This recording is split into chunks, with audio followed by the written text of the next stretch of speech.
and it was some of the most heartbreaking. It was hard standing there watching her get mistreated. Man, I'm getting emotional about this because I'm just tired of the apathy.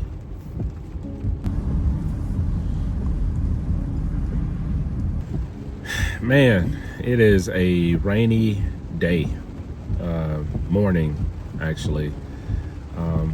It's about 9 a.m. this morning and I'm sitting in the car. I'm actually about to head downtown to meet my friend and sister, Latrice. She was recently on the Imagine Dignity podcast, and she told her story about how, she had been living out of her car and that she has a medical condition. And we've done all that we can to actually support her. And so right now she is in an extended stay that we're supporting her with. But before she got into this extended stay, we had an occurrence that happened on Sunday.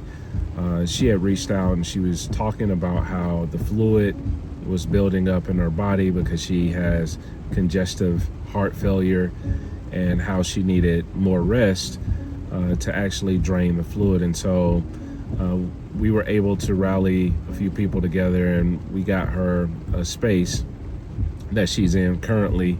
But there was another space that she was looking at out in Forest Park. And so we drive out to Forest Park and we were about to meet her, and my wife goes in and then I go in and we're asking about rates for a room. And then, as always, I am transparent and I tell them that we were actually helping someone who is unhoused, and we want to provide this room for them as long as we can. And so Latrice actually walks into the facility and they started discriminating against her, saying stuff like, well, we can't take your payment and she needs to show ID. And so she pulls out her ID and she's like, here's my ID. What else do you need? And they responded, well, we can't take a payment from this gentleman. You'll have to make your own payment. And I was like, so if I gave her the money, would she be able to,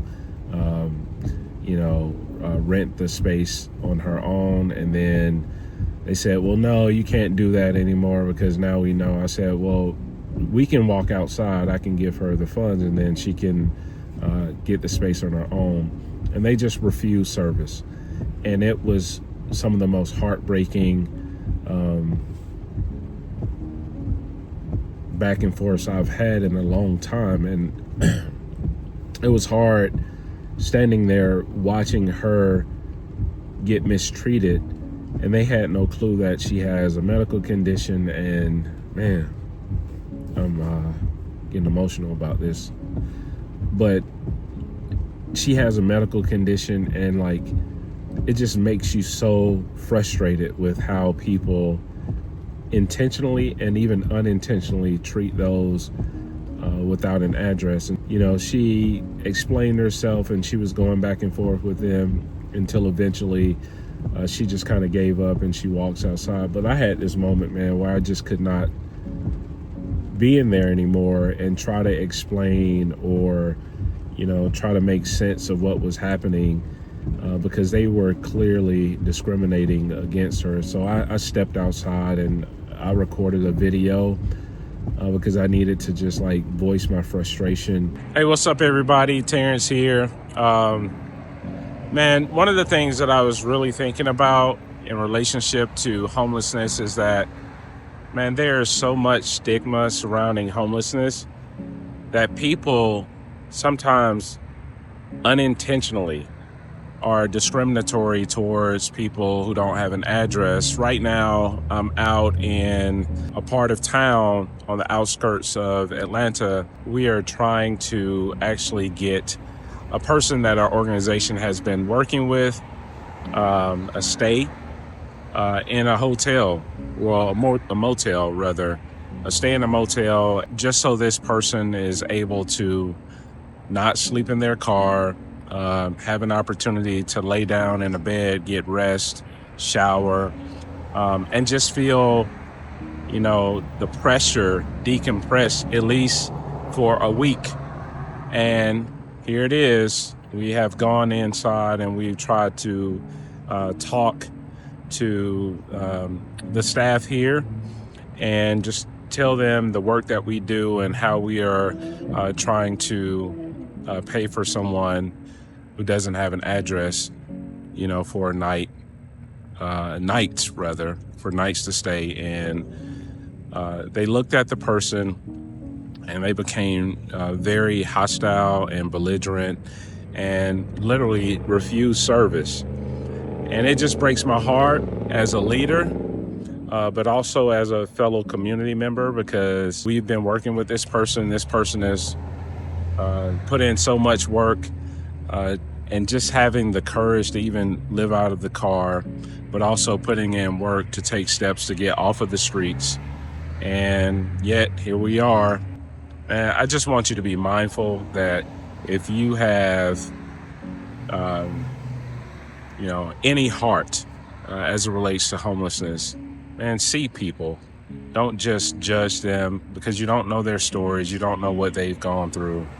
And you definitely don't know how it makes them feel. And so we're on to the next spot. We're going to try to find some space that will actually work with us and our organization to get this person the much deserved and needed rest. If you are someone who has been following along with the Imagine Dignity podcast, I highly recommend that you like and subscribe, because we get a chance to capture so many stories from so many different people from different walks of life and their relationship with homelessness, to educate people about some of the barriers and some of the hurdles and hardships that people actually have to go through while they're trying to escape this plight. But eventually, we did find a space that would allow her to stay. And so I'm actually headed downtown now to extend her stay, because we had some more people give to our organization to support her. And, it's raining. I know she has been going through a lot, and we're just trying to, be a good neighbor, be a good human, right? We're just living in a time now where it's so normal and common to be indifferent or apathetic to the sufferings of others. And I felt like that is what that facility and the managers and the staff was doing that day. But I don't know, man, it's just something in me that makes me want to continue to advocate, stand in solidarity with people who are excluded and made invisible, and just continue to lead the work that I lead through our organization, Love Beyond Walls, to raise awareness and to educate people about why it's so important for us to just love people, man, just to affirm the worth and value of every single person, regardless if they have an address or not, and to make sure that people like Latrice and others who've been on the podcast and many others that our organization gets a chance to serve have access to just basic resources. What I wish though, I wish one day that, I'm able to have a facility where we can take in people and, provide for them in a way until they are stable. I hope one day we can have a bigger facility where we can educate even more people about compassion and empathy and why it's important to love those who've been excluded. I hope to be in a place where, people are watching videos and being moved to actually do something to change how we treat those who are unhoused and experiencing poverty. I have really big dreams, and I'm just venting right now, but I'm headed downtown and I'm going to see Latrice, and hopefully we can continue to support her.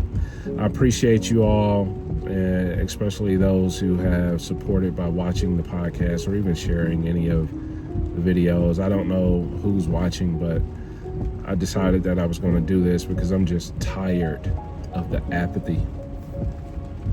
I'm tired of people being so mean in this world, and I'm tired of like having to convince people through like the work that I do that people who don't have an address matter. They matter. Just because somebody is poor doesn't mean that they don't matter. But thank you for watching, and you know, if you want to support, you can check out lovebeyondwalls.org. I'm gonna keep sharing videos, and hopefully people are inspired to even just do something within their own community or with an organization that is in their world.